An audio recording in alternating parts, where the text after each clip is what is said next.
again. Today we are going to read our book, Catalyst 3 Fantastic Novels in One by Daft Picky. So let's see you soon. Goodbye, friends. See you later. The Top Secret Truth about Catalyst by George Beard and Harold Richards. Who Danny everything. Once upon a time, there were two cool kids named George and Harold. We are cool, me too. They made own comics about Captain Under, about superhero that Captain and Piss. Cha-la-la! Everybody thought the comics were funny. Ha ha ha ha ha. Except for the mean or principal Mr. Grubb, blah blah blah. One time, Mr. Grubb was being mean to George and Harold, blah blah blah. So they brought the sweetie hypno ring. They hypnotized Mr. Grubb. I will obey. They turned them into Kaiser Underpants. But Mr. Grubb was evil. Really was Kaiser Underpants. He shot at the window to watch Grubb. Uh-oh, sha-la-la! George and Harold tried to stop him, but they had to say the word first. Balka. Kaboom! When they got back to school, George poured water on Captain Underpants' head. He turned back into Mr. Grubb, but something was wrong, blah blah blah. Because never such George reason. Every time Mr. Grubb hears somebody snap his fingers, snap, he turns back into Captain Underpants. Cha-la-la. So whatever you do, please don't snap your fingers around Mr. Grubb. Please, please, please don't snap those fingers. This is the public service announcement for George and Harold, who steal daily everything. 3 years coming, Inc. Chapter 1. George and Harold. This is George and Harold Richards. George is the kid on the left with a tie and a flat top. Harold is the one on the right with the t-shirts and bad haircuts. Remember that now. I don't know, wait a minute, I got to put this.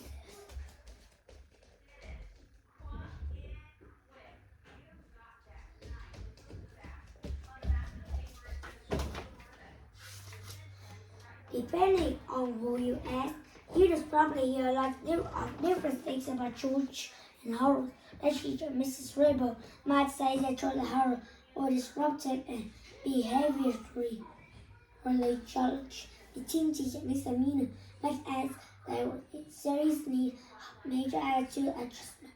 The principal, Miss Grubb, probably had few more choice words to include sneaky and criminally mischievous outfits. Oh boys, it's the last thing where you get an idea. But if you ask the parents, they just probably tell you that George and Harold was smart, sweet, and very good artists, even they were a bit silly at times. I just had to agree with the parents. Joe's furniture. Come and see our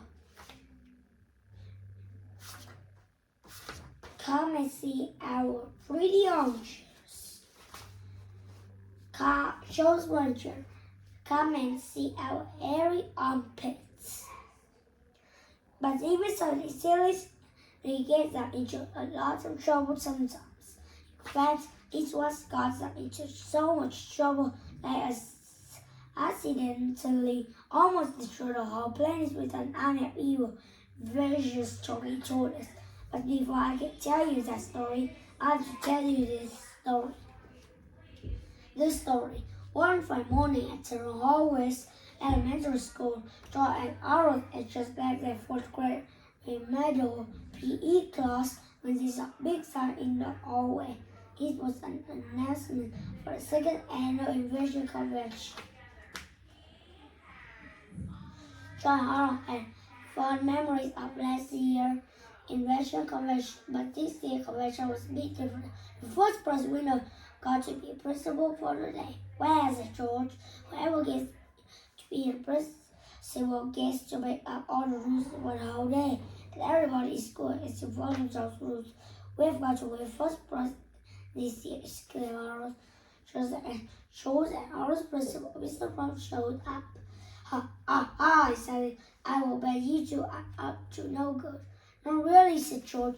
We just reading about the steel contest. Yes, Harold, we are going to win first prize in the contest and be principals for the day. Ha, laughed Mr. Crab. Do you honestly think I let you enter this year's contest after that stunt you let boo at last year's inventions convention? George and Harold smiled and turned back to the first annual invention convention. The flashback. Last year's invention convention. It was about 1 year earlier, and all faculty and students of Jerome High School, Elementary School, and gathered Jerome High Elementary School gathered in gymnasium for what would later be known as the Sticky Jet Incident. George and Harold stepped up to the microphone. Ladies and gentlemen, said George, Harold and I have invented something that is guaranteed to keep you all glued to your seats. Yes, Harold, we call it glue. Mr. Crumb became very angry. You two did not invent glue, he said. He stood up to take the microphone away from our hand. He just stood up with everyone in the gymnasium laughed. School secretary, Miss Anthro, stood up to help remove Mr. Crumb's chair from his trousers. Her chair stood up with her too. Everyone in the gymnasium laughed harder. Our teacher stood up, and you guys that was stuck to the chairs as well. Everyone in the audience hours with laughter. One kid stood up to go to the toilet, and this chair came up with it also. The audience stopped laughing so loud, so all quickly checked these chairs. The laughter stopped completely. Everyone in the whole school was glued to their seats. You see why it was chosen to horror and not invented glue. They had invented a new kind of glue, but simply mixing pudding with concentrated orange juice mix. They had created a quick drying body heat activated glue. Then they had applied special glue to every seat in the gymnasium except theirs early that morning. Everybody in the gymnasium was glaring at George and Harold, seething with anger. I've got a good idea, George. What? Asked Harold. Run! Cried George. George and Harold were grinning from ear to ear, remembering the silly invention and the chaos that followed. That was hilarious, laughed Harold. Yeah, chuckled George. It will be hard to stop this year, but you will get just this year, said Mr. Crab. He took out a magnetic glass and held it up to the one plate on the side. Because it's over to all students, it turned out both great, except George, Beard, and Harold Butchers. You mean we can't enter the contest? Asked Harold. It wasn't that, laughed Mr. Crab. You boys can't even attend the year's convention. I'm putting you in study on that whole day. Mr. Crab told the class away, laughing victoriously. Rats, said George. What are we going to do now? Well, said George, you know the outside education young beats them. The invention. Early that evening, John and Harold sneaked back to school with their supplies. Secretary into the gymnasium and Peter ran. I think somebody's still here, whispered Harold. Oh, it should smell neatly, said George. Putting Marvin the school brainiac. He was busy putting some last-minute Churches on his sleeve, ready for a contest. Peter waited until he leaves. Whispered Harold, "No way," said George. "He could be here all night. Let's just go over and talk to him." Marvin saw George Harold approach. He was not happy. "Oh no," he said. "I bet you guys are used to mess with other boys' invention." "Nice guess," said George. "Listen, we promise not to mess with local invasion. We promise not to tell anybody that you saw us here tonight." I looked lovingly at his original and really looked tensely away. "I promise," he said. "What is it, George? What is that invention of yours anyway?" "It just looks like a photocopy machine." "Well, it used to be a photocopy machine," says Marvin, "but I have made some major adjustments to it. Now it is an invention that will revolutionize the world. I call it the Passy 2000. It will revolutionize the world. You name it." "Passy?" asked Harold. "Yes," said Marvin. "Passy is an acronym for photoatomic transungulating dictofentrate glutenizatoser. "I'm sorry I asked," said Harold.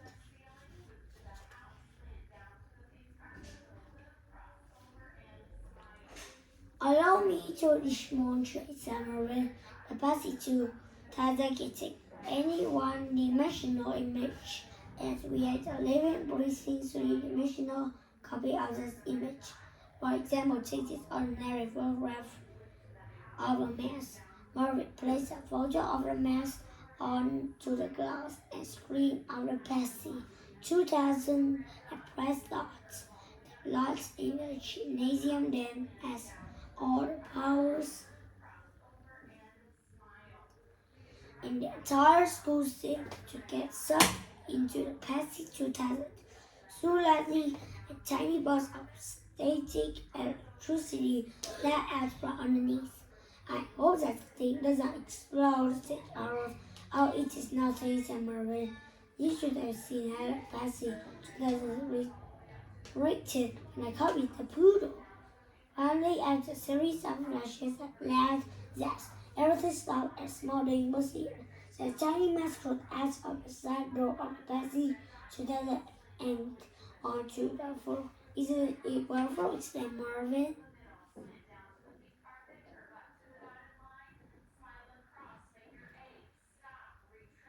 George inspected the mouse closely. "That's a great trick, George. That you really had me going for a while." "It's not a trick," cried Marvin. "The Passy 2000 will just bring photos to life. I am even creating living creatures from places and joys." "Yeah, right," laughed Harold, "and thought we were con artists." George and Harold walked away chuckling. It was time to move on to bigger and better things. Better things. George and Harold went to the other end of the gymnasium and opened the pipes and began to work. George bursted inside by turning all the spraying nozzles on the automatic dog washer ran, while Harold filled up the soap tank with India ink. This year's convention detector. Ping pong serve automatic dog washer. Then they moved onto the volcano dog detector. "Will you please pass me a big bag of butterscotch pudding and a Phillips head screwdriver?" asked Harold.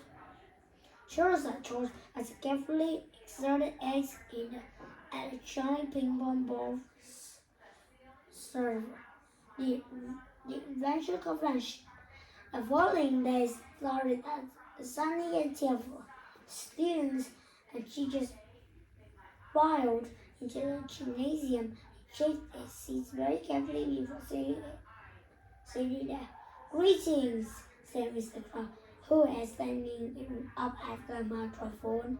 You don't need to worry about sticky seeds today, he said. I have taken measures to ensure that this convention will be a disaster like last year's. Everyone settled in addition monks in the third grader sat on stage to demonstrate how to make dog water. First said magician, you put the dog in the tub, then you press this button, you should press the stop button. At first nothing happened. Suddenly a spurt of inky black water sprayed up and asked over the crowd. Everyone except the dog was soaked as Magician tried desperately to shut out the spray. Okay, stop it! Cried somebody. Shut all the noses around. No, who does have done that? Asked Mr. Crab. Next up was Donny Sumier with his electric bingo bar server. He turned the machine on and immediately it began hurling extra large grade A eggs into the crowd. Floop, floop, floop, floop, floop, floop was the machine. Splash, splash, splash, splash, splash was the eggs. I can't turn the machine off, cried Donnie. Somebody get a paperclip into the controller. I can turn it. Now who would have done that? Asked Mrs. Rebel.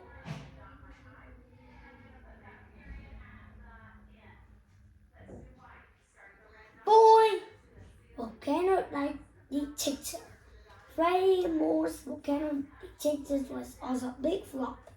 Freddie connected the circuit to the 9-volt battery, a large spring, which had been crammed into the center of his miniature volcano under a large plastic bag of butterscotch pudding high to the crowd. He landed somewhere between the third and fourth rows. Splats! Hey, wait, Freddie, somebody put pudding in my volcano. No one could have done that, asked Lisa Miller.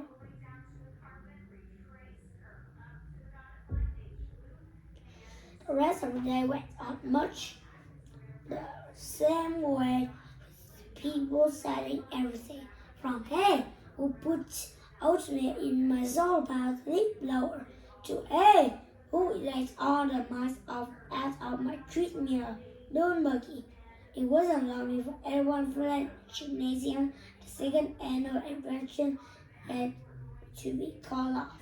How could this have happened? Cried Mr. Crow, with chocolate syrup, pencil shavings, cream of mushroom soup of his face and shirts. George Harold has been in study all day. I put there myself. Excuse me, Mr. Crow, said Murray sneering. I think I have to answer the question. Busted. Crash went the door to study hall room. Mr. Crow stopped in like a crazy person. George Harold never seen him this upset before. You was in so much trouble, Mr. Crow started, putting you on permanent detention for the rest of the school year.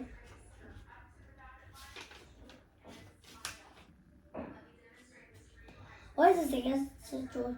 You can't prove anything. Yes, I'll wait me here all day. Mr. Crow smiled devilishly and looked toward the already cold, but sneezed into the room covered in mustard ashes and spreading coconuts.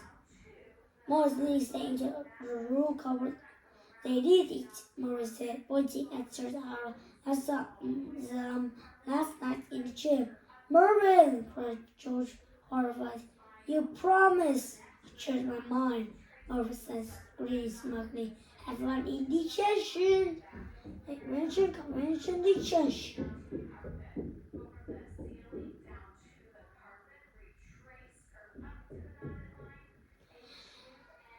At the school, Mr. Crow ushered George Harold into the detention room and wrote a long sentence on the chalkboard. Now, cried Mr. Crow, you boys will spend 2 hours a day at the school copying the sentences over and over. Out every chalkboard in this room filled completely. On his way out of the door, Mr. Crow turned and said with evil grin, and if either of you leave the school for any reason, I'm going to suspend you both.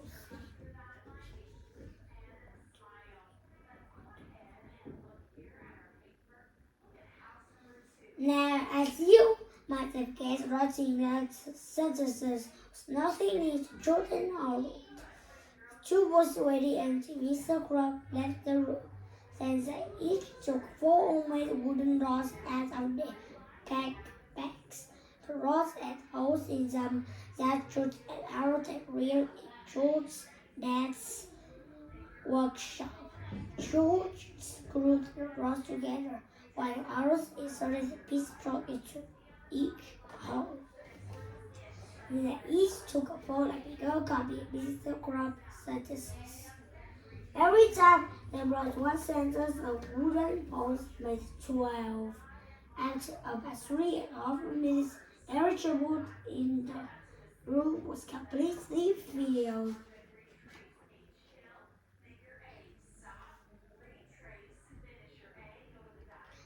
George and Harold since then had admired their work. We have got lots of time on our hands now, asked George. Got any ideas? So the two boys took out some paper and pens and created an all-new adventure against the attack of the talking toilets. Chapter 9 has an underpants and attack of the talking toilets. Catch the underpants and the attack of the talking toilets. Story by George Beard, pictures by Harold Orchards. One day at school, everything was pretty normal. The lunch ladies were serving toasted red sandwiches. The principal was yelling, blah, blah, blah. And the teacher was being mean to everybody. My grandma can run faster than you guys. Then an UFO appeared. Is that the school was an evil ray? Rain made all the toilets come to life. It made them evil too. The toilets were hungry. Yum, yum, eat, yum up. So they eat the teacher. How the toilet scratched somebody's car and ate up the team teachers. Lord have mercy, what's in my car? It looks like a chauffeur. Captain Underpass crash. Captain Underpass ran to the storage room. Yum, eat, yum up. He found a bunch of lunkers. He put them in the toilets. Hooray for Captain Underpants. Now just look at you, UFO. Captain Underpants went to a sunny UFO. It opened up. Click. Out jumped terrible turbo toilet to a flush scale. Then a big fight. Captain Underpants was battled a speeding wasteland. More powerful than a boxing shorts. Chalala. Kick. Able to leap tall buildings without getting a witch. George and Harold cut Underpass neck up behind. Yeah, the Tower Toilet 2000 gave a witchy power. Achie! Then he hung the Tower 2000 Tower Toilet 2000 on the top side, on the top side, and pulled back hard. Stretch! And then let it go. Twang! Kaboo! Baby blew up and our toilet returned to normal. Hooray! Even Chi-Chi escaped. Oh man, the tree has comic ink. A big mistake. George and Harold sat together in a digestion room reading through the newest comic book, beaming brightly. They've got to go to the office and make copies of this, said George, so we can sell them on the playground tomorrow. Can't, said Harold. Don't you remember? Mr. Crab said he'd suspend us if he caught us leaving this room. Now we was let he catch us, said George.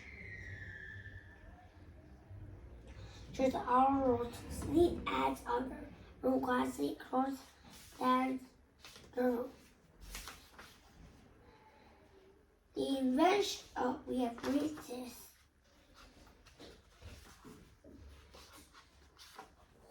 Here. We have read this. What do read this? Oh! Hell is just getting what you need. Read this book is something you should know. So tomorrow, as I have read this informative part to fill in you in the details, please don't let this comic fall into the wrong hand. Should be out, which is presented Danny Everything Production, which was episode 1, Friends of Prince.